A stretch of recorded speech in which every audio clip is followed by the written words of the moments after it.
देखिए 13 नंबर प्रश्न पर ध्यान दीजिए।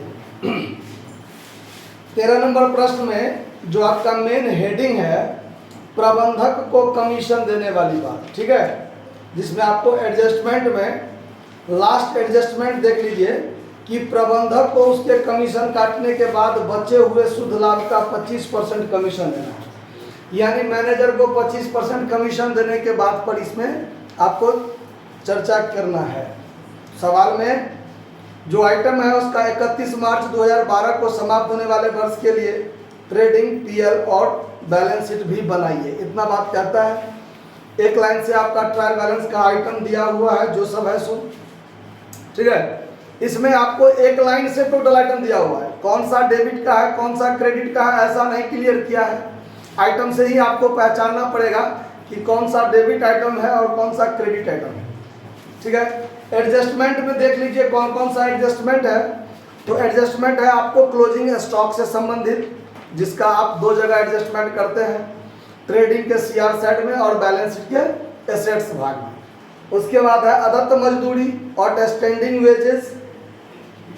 तो मजदूरी होता है ट्रेडिंग डीआर में, मजदूरी कहाँ होता है ट्रेडिंग डीआर में। तो ट्रेडिंग डीआर में मजदूरी होता है तो वहाँ पर जोड़ देना है, और ये लायबिलिटी होता है बैलेंस शीट के लायबिलिटी साइड में भी लिखना है।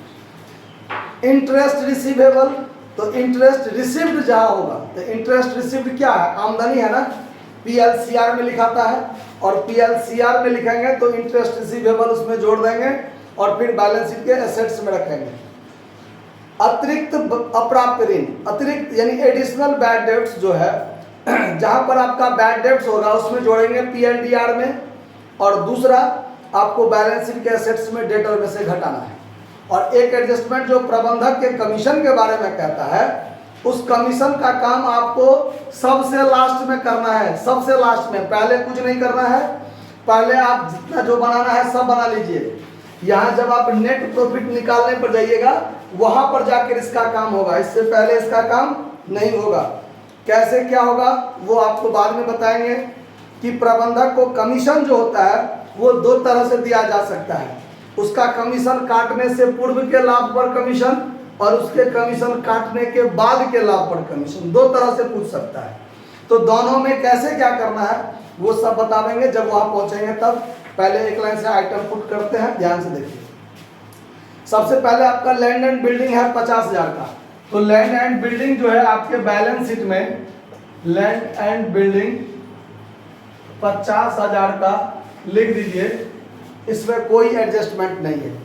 ओपनिंग स्टॉक 25,000 का है तो ओपनिंग स्टॉक ट्रेडिंग के डीआर में ओपनिंग स्टॉक 25,000 लिख दीजिए। यहाँ तक मानकर चलते हैं हमको ट्रेडिंग बन जाना चाहिए। उसके बाद है वेजेज 5,000, वेजेज 5,000। तो यहाँ पर आपका परचेज भी तो होगा, परचेज होगा और परचेज में से परचेज रिटर्न घटेगा, कुछ जगह छोड़ के यहाँ वेजेज लिखते हैं। तो वेजेज कितना का है देखिए वेजेज है 5,000 का और आउटस्टैंडिंग वेजेज है 2,500। तब 5,000 और वेजेज इसमें जोड़ लेना है, आउटस्टैंडिंग वेजेज 2,500 तो हो जाएगा 750। तो यहाँ पर लिख लेते हैं आउटस्टैंडिंग वेजेज, बैलेंस शीट के लायबिलिटी में भी 2,500 हो जाएगा।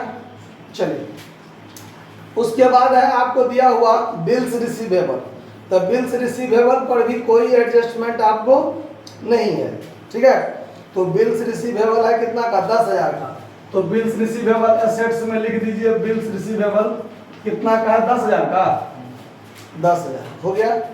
उसके बाद है इंटरेस्ट पेड 1,000 हम दिए हैं, ठीक है। तो इंटरेस्ट पेड है तो ये आपको पीएलडीआर में हो जाएगा टू इंटरेस्ट पेड कितना है 1,000 रुपया, 1,000 रुपया। उसके बाद है आपको ऑफिस एक्सपेंस कितना 4,000। तो ऑफिस एक्सपेंस में भी कोई एडजस्टमेंट नहीं, ऑफिस एक्सपेंस 4,000। उसके बाद है आपको कूली भाड़ा 5,000। तो कूली भाड़ा हो जाएगा ट्रेडिंग डीआर,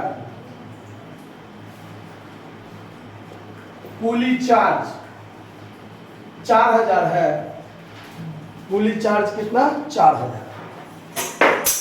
4,000 है कि 5,000? 5,000। आइटम थोड़ा ठीक से देखा कीजिए, 5,000 कूली चार्ज कितना है? 5,000। उसके बाद प्लांट एंड मशीनरी है आपको 28,500। हरास पर इस पर भी कोई चर्चा नहीं है। 28,500 plant machinery, plant and machinery 28,500, ठीक है। उसके बाद है आपको परचेज, 50,000 का परचेज है। और सवाल में कहीं भी परचेज रिटर्न का जिक्र नहीं है, तो परचेज जो है 50,000, वही डायरेक्ट लिख दीजिए। परचेज कितना? 50,000 लिख दिए, परचेज हो गया। उसके बाद है इन्वेस्टमेंट 35,000।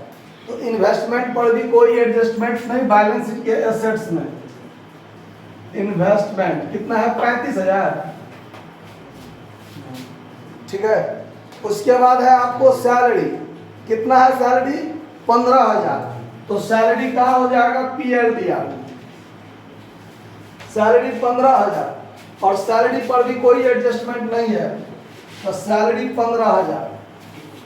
उसके बाद दिया हुआ है आपको सैलरी हो गया। डिप्रिसिएशन है 6,500, तो डिप्रिसिएशन भी PLDR में हो जाएगा। टू डिप्रिसिएशन 6,500, ठीक है। उसके बाद फर्नीचर है 7,500। फर्नीचर पर भी कोई एडजस्टमेंट नहीं। फर्नीचर कितना था? फर्नीचर कितना था? 7,500 ना, ठीक है। उसके बाद है अप्राप्य ऋण 2,500। अप्राप्य ऋण और एडजस्टमेंट में दिया हुआ है एडिशनल बैड डेब्ट्स, कितना दिया हुआ है देख लीजिए। एडिशनल बैड डेब्ट्स दिया हुआ है 1,500। तो यहाँ जो आप बैड डेब्ट्स लिखिएगा 2,500, यहाँ लिखिएगा बैड डेब्ट्स 2,500 और 1,500 लिखिएगा इसमें additional bad debts, additional bad debts. तो ये तो हो गया 4,000। और यहाँ पर आपको डेटर में से जहां भी आपका सन्ड्री डेटर होगा उसमें से आपको एडिशनल बैड डेब्ट्स घटाना है। एडिशनल बैड डेब्ट्स 1,500 क्या करना पड़ेगा? घटाना पड़ेगा। तो उसके लिए देख लीजिए ठीक नीचे में बैड डेब्ट्स दिया हुआ है, आप बैड डेब्ट्स कहते हैं। देखिए कुछ शायद उल्टा पुल्टा आइटम में किए हैं हम लोग।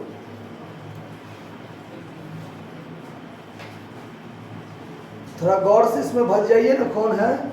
एक लाइन से दिया हुआ है बैड डेब्ट्स, बैड डेब्ट्स 2,500 है ना, और डेटर कितना है? 7,500 है। उल्टा पुल्टा नहीं ना हुआ है, तब ठीक है। तो ये फर्नीचर भी 7,500 का था ना, ठीक है। तो ये डेटर है 7,500 का, डेटर 7,500 का 1,500 घटा तो हो गया 6,000। उसके बाद है आपका क्रेडिटर 28,500। तो क्रेडिटर तो लायबिलिटी होता है, क्रेडिटर है आपका 28,500। 28,000 है, 500 अपने जेबी से देना पड़ेगा तब। चलिए 28,000 हो गया। उसके बाद है आपका कैपिटल 1,25,000, और कैपिटल पर भी कोई एडजस्टमेंट नहीं है। तो कैपिटल 1,25,000 यहाँ लिख दीजिए। उसके बाद है बैंक लोन 20,000, बैंक लोन 20,000। तो ये भी लायबिलिटी है, बैंक लोन कितना? 20,000। बैंक लोन के बाद है सेल्स 85,000, सेल्स 85,000। तो सेल्स कहाँ होगा? ट्रेडिंग के CR में, बाय सेल्स 85,000। सेल्स रिटर्न पर भी कोई चर्चा नहीं है। इंटरेस्ट रिसीव्ड 2,500, यहाँ PL के CR में बाय इंटरेस्ट रिसीव्ड 2,500। और आपको एडजस्टमेंट है interest receivable 3,000। Interest receivable add कर दीजिए इसमें, इंटरेस्ट रिसीवेबल 3,000 जोड़ दीजिए तो हो जाएगा 5,500। और ये इंटरेस्ट रिसीवेबल आपका संपत्ति हो जाएगा, इंटरेस्ट रिसीवेबल 3,000 एसेट्स में चला जाएगा। उसके बाद लगभग सारा काम हो गया। क्लोजिंग स्टॉक रह गया आपको 50,000, तो यहां भी होगा closing stock by closing stock. कितना है क्लोजिंग स्टॉक? 50,000। Closing stock 50,000। यहां भी होगा आपका क्लोजिंग स्टॉक 50,000। देखिए लगभग सारा काम हो गया। एक एडजस्टमेंट आपका बचा हुआ है, प्रबंधक को उसके कमीशन काटने के बाद बचे हुए शुद्ध लाभ का 25%। तो जहां शुद्ध लाभ की चर्चा होगा तो शुद्ध लाभ का चर्चा तो हम लोग जब यहाँ पहुंचेंगे तब होगा। तो अभी भी इसका काम रुका रहेगा। पहले आप ग्रॉस प्रॉफिट का निर्धारण कीजिए। ये हो जाएगा 1,35,000 और 1,35,000 में से इसको घटाइए, जो बचेगा आपका वो हो जाएगा क्या? Gross profit. तो ग्रॉस प्रॉफिट कितना निकला? घटाए 47,500, ये निकल गया ग्रॉस प्रॉफिट। ठीक है, इसके बाद आप यहाँ ले आइए ग्रॉस प्रॉफिट को। तो जब यहाँ जाएगा ग्रॉस प्रॉफिट तो 47,500, इसको जोड़िएगा तो ये हो जाएगा 53,000। और 53,000 में से इस पूरे को घटाइए, जो बचेगा वो होगा नेट प्रॉफिट। वो क्या होगा? Net profit. लेकिन यहाँ जो घट के आएगा, यहाँ पर गौर से समझिए, अभी घट के कितना आया है? 22,500। 22,500 अभी आया है ना, लेकिन ये आपका नेट प्रॉफिट नहीं है। क्यों नहीं है? आपका एक एडजस्टमेंट बाकी है, जो आपको मैनेजर को कमीशन देना है। क्या देना है? मैनेजर को कमीशन देना है। तो मैनेजर को कमीशन देना है, तो यहाँ पर देखिए दो तरह का बात होता है। क्या? उस पर ध्यान दीजिए। यहाँ पर जो मैनेजर को कमीशन देना है, देखिए मैनेजर को कमीशन, बात नहीं कीजिए, मैनेजर को कमीशन जो देना है, मैनेजर को कमीशन, उसके कमीशन काटने के बाद बचे लाभ पर 25% कमीशन। ये पॉइंट पर ध्यान दीजिए। यानी मैनेजर को जो कमीशन यहां देना है, जो भी यहां कमीशन होगा उसको कमीशन दे देंगे। उसके बाद जो यहां लाभ बचेगा उसका 25% ये होना चाहिए। ये पॉइंट मात्र है। अगर ये बात नहीं कहा रहता, अगर कहता कि जो शुद्ध लाभ आएगा ना उसका 25% कमीशन काटने के पूर्व के लाभ पर 25% कमीशन, तो कमीशन काटने से पूर्व का लाभ है 22,500, इसी का 25% निकाल कर यहाँ डाल देते, इसी का 25% निकाल कर यहाँ डाल देते।